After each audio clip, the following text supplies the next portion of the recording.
Hello everyone, our topic is remembering the battles, history, myth and contemporary representation.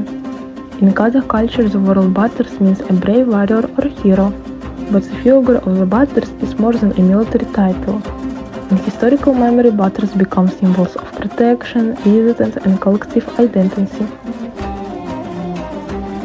Our project has 3 questions. How were batters represented in historical and oral sources? Why were they mythologized, and how are they represented in contemporary Kazakhstan today? We argue that batters should be understood in 3 ways at once. First, as real historical actors. Second, as heroes transformed by epic memory.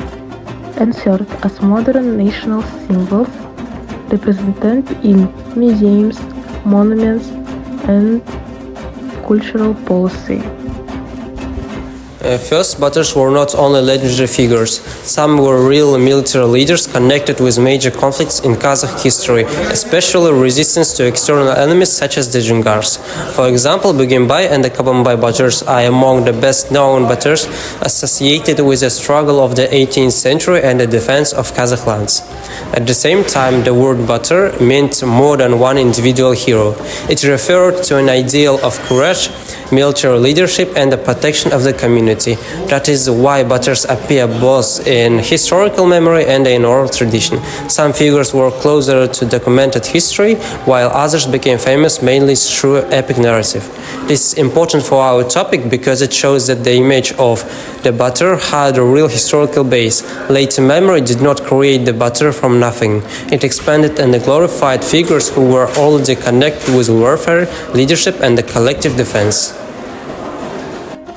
The epic Alpamas Bator plays an important role in preserving cultural traditions and strengthening national identity.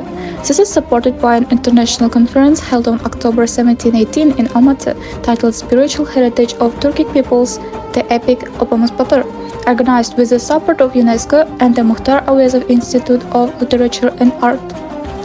At this conference, experts clearly stated that the epic reflects the traditions, worldview, and knowledge of ancient nomadic culture and serves as the important symbol of cultural unity among Turkic people.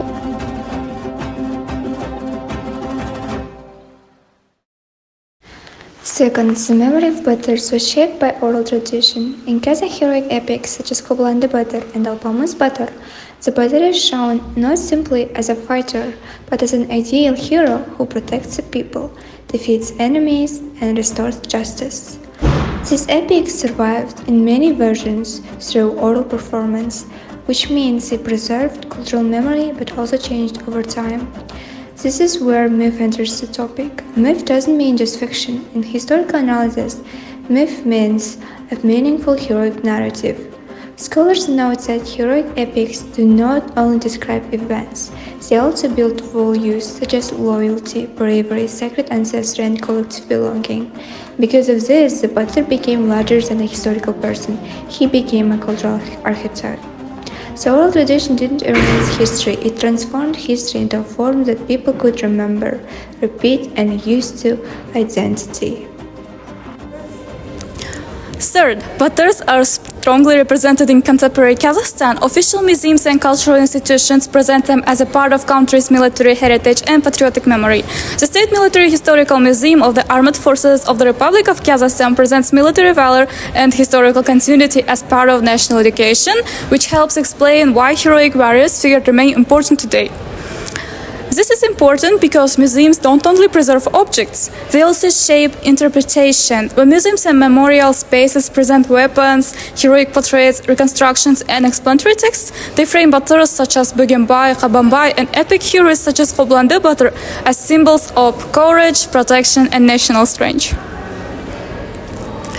We can also see this in public memory outside museums, for example, in monuments, memorial complexes, and cultural representation.